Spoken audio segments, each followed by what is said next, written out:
राजगढ़ वासियों नमस्कार। मेरा नाम कृष्णपाल राठौर है और आप म्हारो राजगढ़ का यूट्यूब चैनल देख रहे हैं। राजगढ़ जिले के बोड़ा नगर में हम इस वक्त हैं। एक भाई साहब हमारे बगल में हैं। ये क्यों बैठे हुए हैं, किस लिए बैठे हुए हैं, पूरा वीडियो देखोगे तो समझ में आएगा। क्योंकि बोड़ा में एक मामला जो है वो लोगों में चर्चा का विषय बना हुआ है। चर्चा का विषय ये है कि जो बोड़ा नगर परिषद की जो दुकानें हैं उनमें धांधली हुई है। और क्या वाकई में धांधली हुई है, क्या वाकई में गड़बड़ी हुई है?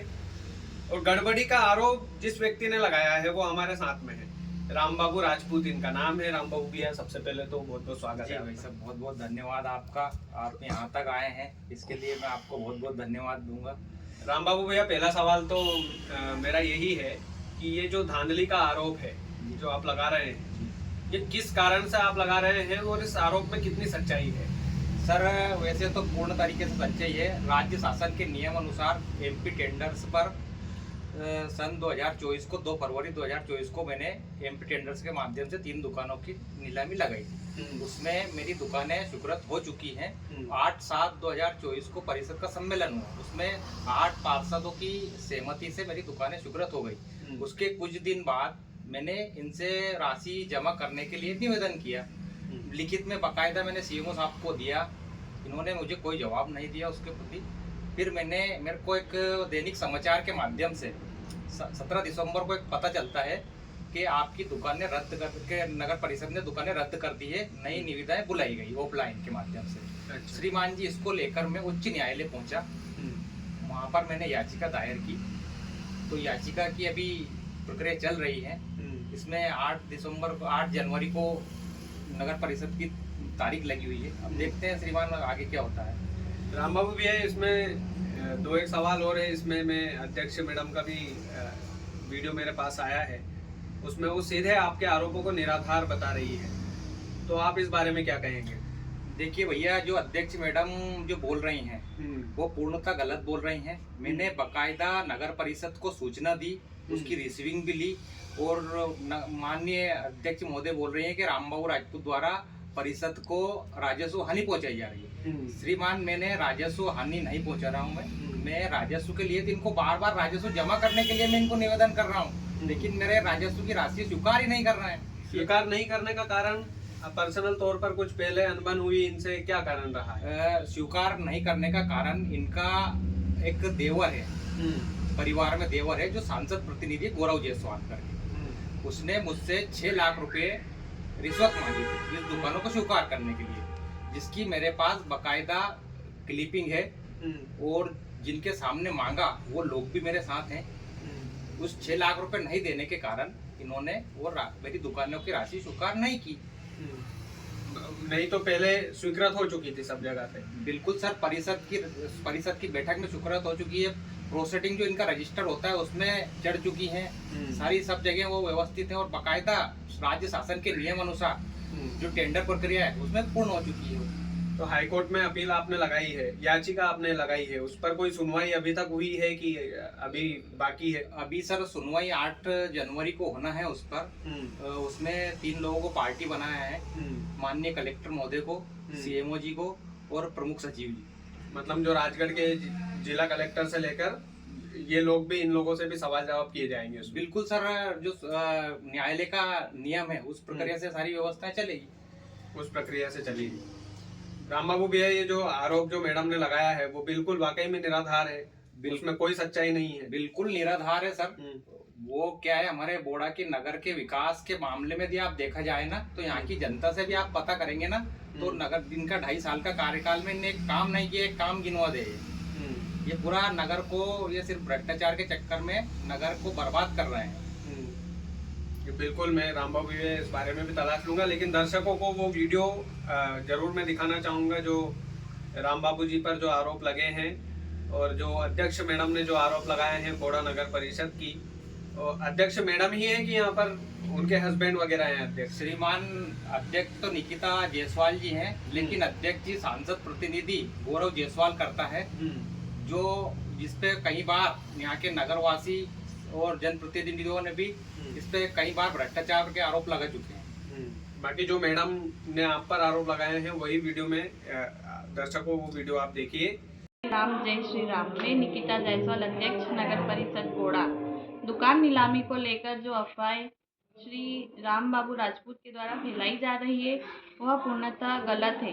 नगर तथा निकाय को आर्थिक क्षति पहुंचाने के उद्देश्य से किसी प्रकार का माननीय न्यायालय के द्वारा कोई स्थगन नहीं दिया गया है। मात्र याचिका माननीय न्यायालय में प्रस्तुत की गई है तथा सभी नगर एवं ग्रामवासियों से अनुरोध है कि कल दिनांक 3 जनवरी को सुबह 10:30 बजे से 3 बजे तक अधिक से अधिक संख्या में पधारे एवं बढ़ चढ़कर दुकान नीलामी में भाग लेवे। धन्यवाद। तो वीडियो में आपने देखा होगा कि किस तरीके से राम बाबू जी पर मैडम आरोप लगा रही हैं और इन्होंने भी इस आरोप का खंडन किया है।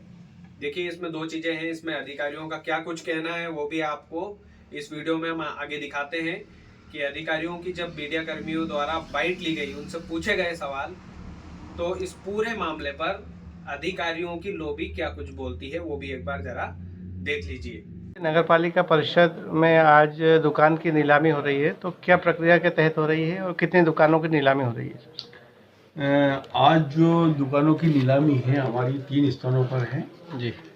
रोसला रोड पे है 3 दुकान, और जो ब्रिज है जी, उस ब्रिज के पार फर्स्ट फ्लोर पे 2 दुकान है, और हमारा जो पुराना ऑफिस है नगर पालिका उसके वहाँ फर्स्ट फ्लोर पे 1 दुकान वहाँ पे है। ऐसे इस प्रकार हमारी कुल 6 दुकानों की नीलामी हो रही है।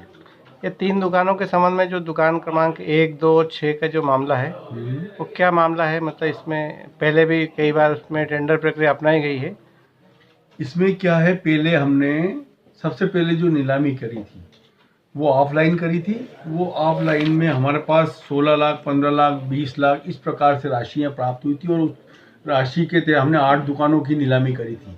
अब शेष जो दुकानें हैं उनकी आज नीलामी हो रही है। तो राज्य शासन का तो नियम है कि 1 लाख रुपए से जो अधिक की बोली वाली दुकानें होती है उसका ई टेंडरिंग के माध्यम से बोली लगाई जानी चाहिए, ऑनलाइन निविदा आयोजित की जानी चाहिए। तो इस प्रक्रिया को क्यों नहीं अपनाया जा रहा है नगर परिषद द्वारा? चूँकि जो ऑफलाइन दुकान हमने नीलाम करी थी उसमें हमारा को काफ़ी राशि आई थी, और जो ऑनलाइन हमने निविदाएं बार बार जो जारी करी हैं उसमें बहुत कम राशि प्राप्त हुई है। और सबसे लास्ट में जो ऑनलाइन नीलामी हुई थी उसमें एक ही व्यक्ति की तीनों दुकान के लिए एक ही आदमी की दरें प्राप्त हुई है। ऐसी स्थिति में हमने संयुक्त संचालक महोदय नगरीय प्रशासन भोपाल संभाग भोपाल को एक पत्र लिखा, उनसे एक अनुमति ऑफलाइन से दुकान नीलामी हेतु प्राप्त की गई, तो उसी नियम के पालन में हमने ऑफलाइन दुकान नीलामी की जा रही है। तो राज्य शासन का जब रूल है कि 1 लाख से अधिक की दुकानों को ई टेंडरिंग अपनाई जाना चाहिए, और आप बता रहे हैं कि ऑफलाइन के माध्यम से ज़्यादा में गई थी, तो फिर उसको अपने क्या दे क्यों नहीं पाए थे? तो ये विरोधाभास क्यों है? इसमें क्या है, मध्य प्रदेश असाधारण राजपत्र दिनांक 4 मई 2021 में उल्लेखित नियमों के तहत विशेष परिस्थिति में ऑफलाइन नीलाम किए जाने की अनुमति प्राप्त की गई। जी जी। तो इसमें विशेष परिस्थिति मानते हैं कि करीब 5 साल से अधिक हो गया है, और इसके बावजूद भी जो है जो ई टेंडरिंग में स्वीकृत हो गई है और समयावधि भी निकल गई है उसकी ई टेंडरिंग निरस्त करने की। नहीं हुई है। 120 दिन का नियम है ना ई टेंडरिंग प्रक्रिया। जो ऑनलाइन जो निविदाएं दरें प्राप्त हुई थी उसमें परिषद का प्रस्ताव 209 के अंतर्गत अस्वीकृत की गई है। तो कितने दिनों बाद की गई? वो तो अभी की गई है, पहले उस समय उसका जो अवधि रहती है ई टेंडरिंग की वो तो निकल चुकी है। वो मैं नियम शर्त देख के बता दूँ क्या है। क्या नाम था? राम बाबू। जैसे कि राम बाबू राजपूत जी ने जो हाई कोर्ट में याचिका दायर के लिए आवेदन दिया है, तो इसके संबंध में सूचना पत्र आपके कार्यालय में आया है या नहीं आया अभी तक? माननीय उच्च न्यायालय से सीधे यहाँ किसी प्रकार का कोई नहीं, माननीय उच्च न्यायालय में उन्होंने याचिका जो दायर करी है उनके द्वारा एक आवेदन के साथ जो याचिका प्रस्तुत की गई है उसका आवेदन के साथ यहाँ दी गई। तो आपको एक सूचना मिल चुकी है कि याचिका मिली आवेदन दिया है राम बाबू के द्वारा। हाँ हाँ जी। तो उसके बावजूद भी हम जो है ये ई टेंडरिंग की प्रक्रिया न अपनाते हुए ऑफलाइन प्रक्रिया अपना रहे हैं। ये आरोप लग रहे हैं कि ऑफलाइन प्रक्रिया को इसलिए अपनाया जा रहा है कि भ्रष्टाचार करके अगर अधिक बोली की और फिर कम बोली की राशि लगाकर, और उसमें जो अधिक बोली वाला अपनी राशि को राजसात करवा कर कम बोली वालों को दे दिया जाएगा। वो तो ऐसी स्थिति बनती है, उसमें क्या करेंगे आप? जो पिछली जो दरें प्राप्त हुई ऑनलाइन जी, जो दरें अब आज जो 3 बजे खुलेगी उसमें पता लग जाएगा कि किन किन लोगों ने, कितने लोगों ने किस किस दुकानों में भाग लिया है, कितनी दरें प्राप्त की है। वो 3 बजे बाद खुल जाएगा, दूध का दूध, पानी का पानी। तो यदि अगर ऑफलाइन जो बोली आप लगाने जा रहे हैं उसमें अगर अंतर होता है राशि का, किसी का कम किसी का ज़्यादा, तो क्या उसके बावजूद भी, ज़्यादा अंतर होने के बावजूद भी क्या उनको स्वीकृत किया जाएगा क्या? नगर परिषद बोर्डा के पास एक अधिकार सुरक्षित है। यदि उसको पर्याप्त राशि प्राप्त होती है तो वो स्वीकृत कर सकती है, पर्याप्त राशि प्राप्त नहीं होती है तो अस्वीकृत कर सकती है। ये प्रकरण परिषद में जाएगा। पहले भी प्रकरण परिषद में जा चुका गया है, था तो उसमें पार्षदों ने सहमति दी थी रामबाबू राजपूत के लिए। नहीं, उसमें स्पष्ट है, परिषद का प्रस्ताव अस्वीकृत हुआ है। उसमें एक वीडियो भी रामबाबू राजपूत का है जिसमें उन्होंने अध्यक्ष के ऊपर भ्रष्टाचार के आरोप लगाए हैं। अब वो उसके बारे में कुछ नहीं कह सकता, कुछ मैं भी लगा सकता हूँ, आप भी मेरे ऊपर लगा सकते हैं। उसमें क्या है, मैं उस मामले में क्यों बोलूँ? क्या है? राम बाबू भैया, जो कुछ भी आपको कहना था, आप पूरी तरह से संतुष्ट हैं? जी बिल्कुल, मैं संतुष्ट हूँ। इसमें एक हमारे जो लेखापाल जी हैं वो भी इस चीज को स्वीकार कर रहे हैं कि रामबाबू राजपूत द्वारा याचिका लगाई गई, फिर भी लेकिन इन्होंने उस याचिका को स्वीकार न करते हुए फिर भी इन्हें निविदाएं बुला ली गई। अच्छा। हाँ, फिर भी 3 तारीख को इन्हें निविदाएं बुला ली, लिफाफे डल गए, बकायदा इन्हें टेंडर की जो प्रक्रिया होती है उससे रेट भी खोल लिए, दुकानें लोगों को वापस से इन्हें नीलामी कर दी। अच्छा राम बाबू भैया, जब भी 8 तारीख को अगर कोर्ट का कोई निर्णय आता है तो वो सार्वजनिक मीडिया वालों को भी देना, हमें भी पहुंचाना आप, तो हम उसको सार्वजनिक करेंगे। बिल्कुल। बाकी जिसके साथ कोई खड़ा नहीं रहता है उसके साथ मीडिया जरूर खड़ा रहता है। बिल्कुल, और मीडिया हमारा धर्म है ये। मीडिया तो सर हमारे देश का चौथा स्तंभ है, और मीडिया की वजह से ही तो आज हमारा देश इतनी आगे पहुंच चुका है। चलो थैंक यू यार राम बहुत बाबू बहुत भैया, धन्यवाद। आपने अपना पक्ष रखा। तो बोडा के जितने भी लोग हैं इस वीडियो को ज़्यादा से ज़्यादा शेयर कीजिएगा। सभी एंगल से हमने खबर दिखाई है, और इसमें जो भी कंफ्यूजन रहा है होगा बोडा के लोगों को भी, और जो भी भ्रांतियां फैलाने का जो आरोप लगा होगा या जो आरोप इनकी तरफ से लगा होगा, ये तो कोर्ट निर्णय करेगा कि कौन सही है कौन गलत है। बाकी आप वीडियो को ज़्यादा से ज़्यादा शेयर कीजिएगा। चैनल यदि आपने सब्सक्राइब नहीं किया है तो प्लीज़ कर लीजिएगा। बहुत बहुत धन्यवाद।